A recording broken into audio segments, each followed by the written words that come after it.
1.3 part का जो है एग्जाम्पल यानी उदाहरण नंबर जो है 1 देखते हैं, है ना। पेज नंबर आप बीटीबीसी का जो किताब है उसमें पेज नंबर 14-15 निकालिएगा, जिसमें आपको उदाहरण नंबर 1 क्वेश्चन जो दिया गया है कि सिद्ध कीजिए कि √2 एक अपरिमेय संख्या है ना। इसी को है ना एग्जाम में जो है बिहार बोर्ड के एग्जाम में पूछ सकता है कि सिद्ध करे कि √2 एक परिमेय संख्या नहीं है। और उदाहरण नंबर 2 में देख लीजिए, सिद्ध करे कि √3 एक अपरिमेय संख्या है ना। और इसी को हम लोग जो है सिद्ध करें कि √3 एक परिमेय संख्या नहीं है। चलिए इसको देखते हैं, फिर इसके बाद इसी पार्ट में उदाहरण में 2 और है, इसको देख करके फिर हम 1.4 पार्ट की तरफ चलते हैं।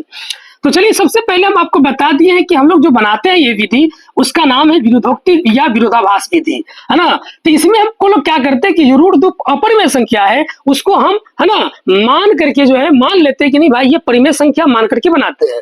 तो चलिए है ना मान लेते हैं, थोड़ा देर के लिए इसको मानेंगे कि माना कि √2 एक परिमेय संख्या है। माना कि √2 क्या है, एक परिमेय संख्या है जहां P और Q, जहां P और Q, आप ऐसे P और Q की जगह पर MN भी मान सकते हैं, PR भी मान सकते हैं, एनीथिंग कुछ भी मान सकते हैं, मानने के लिए कोई दिक्कत नहीं है।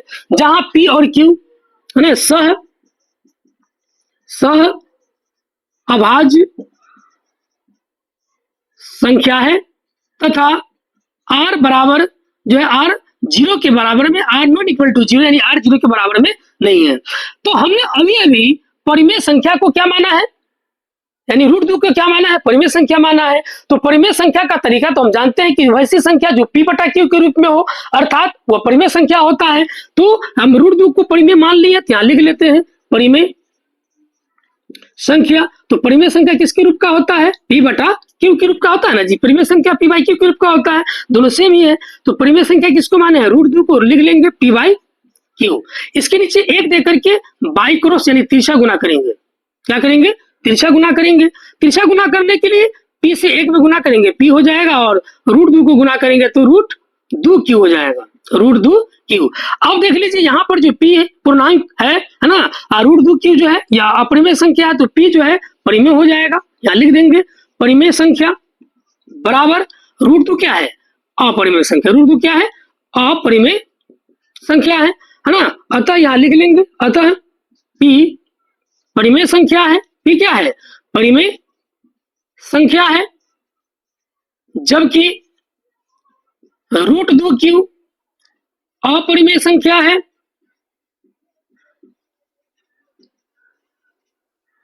जो कभी समान यानी बराबर, समान भी लिख सकते हैं या बराबर भी लिख सकते हैं, नहीं होगा, कभी भी परिमेय अपरिमेय के समान होगा ही नहीं। इसलिए हमारी जो सोच थी, कल्पना थी, हमारी कल्पना, हमारा जो मंतव्य था है ना, जो सोच था, गलत सिद्ध हुई। हमारी कल्पना क्या हुई, गलत सिद्ध हुई। इसलिए √2 एक अपरिमेय संख्या है, √2 एक क्या है, अपरिमेय संख्या है। तो चलिए बच्चों, ये भी सवाल आपका कंप्लीट हो गया। और इस सब को अच्छी तरह से कॉपी में नोट करते चलिए, लिखते चलिए, ताकि जो है ना आपको कोई दिक्कत जो है नहीं हो, समझने में कोई परेशानी नहीं हो। चलिए अब जो है उदाहरण नंबर 2 में चलते हैं। सिद्ध करें कि √3 एक अपरिमेय संख्या है, तो इसको भी वैसे ही मान लेंगे, है ना। माना कि √3 एक परिमेय संख्या है, माना कि √3 एक क्या है, परिमेय संख्या है, जहां P और Q सह अभाज्य संख्या है, सह अभाज्य संख्या है, तथा R जो है Q 0 के बराबर में नहीं है। यहां भी Q लिख लीजिएगा, बार बार जो है R लिखा जाता है। चलिए Q बराबर जो है Q 0 के बराबर में नहीं है। तो हमने अभी जो √3 को परिमेय संख्या माना है, तो हम सबको पता है कि परिमेय संख्या P/Q के रूप में बराबर होता है, P/Q के रूप में बराबर होता है, यानी परिमेय संख्या बराबर P/Q। तो परिमेय संख्या किसको माना है, √3 को, P/Q। इसके नीचे 1 देंगे और बाई क्रॉस करेंगे यानी तिरछा गुना करेंगे, तिरछा गुना करेंगे तो p कम p और इसको करेंगे √3 q हो जाएगा। तो p आपका हो गया परिमेय संख्या, जबकि जो है √3 q हो गया अपरिमेय संख्या। क्या हो गया? अपरिमेय संख्या। अतः p परिमेय संख्या है, अतः p परिमेय संख्या है, जबकि √3 q अपरिमेय संख्या है, जबकि √3 q अपरिमेय संख्या है जो समान नहीं है। समान मीन्स बराबर नहीं है। इसलिए हमारी मान्यता या कल्पना कोई भी लिख सकते हैं, गलत सिद्ध हुई। हमारी मान्यता गलत सिद्ध हुई, इसलिए √3 एक अपरिमेय संख्या है। √3 एक अपरिमेय संख्या है। तो चलिए आपको जो है आपके सामने उदाहरण नंबर 1, उदाहरण नंबर 2 को समझा दिया गया है।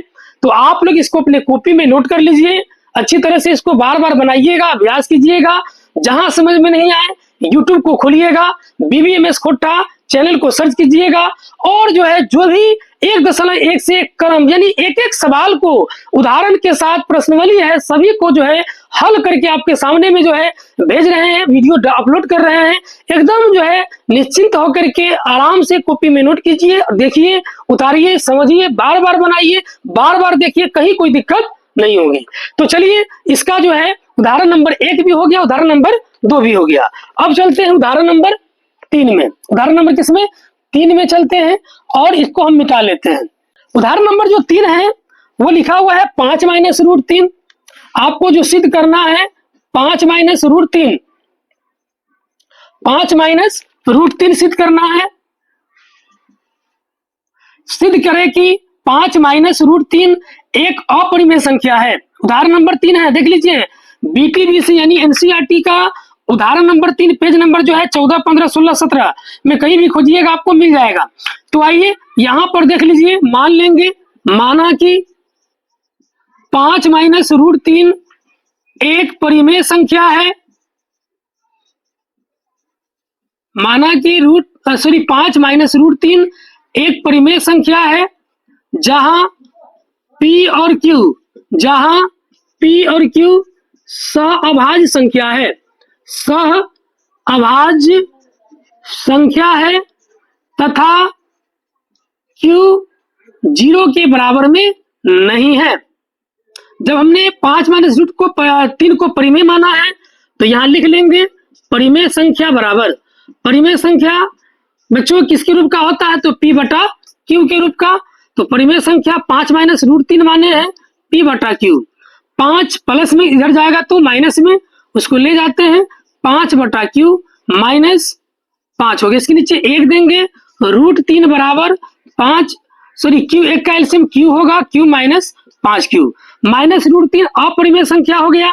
यहां लिख देंगे अपरिमेय संख्या बराबर ये हो गया परिमेय संख्या। क्या हो गया? परिमेय संख्या हो गया। अतः लिख देंगे -√3 एक अपरिमेय संख्या है, एक अपरिमेय संख्या है, जबकि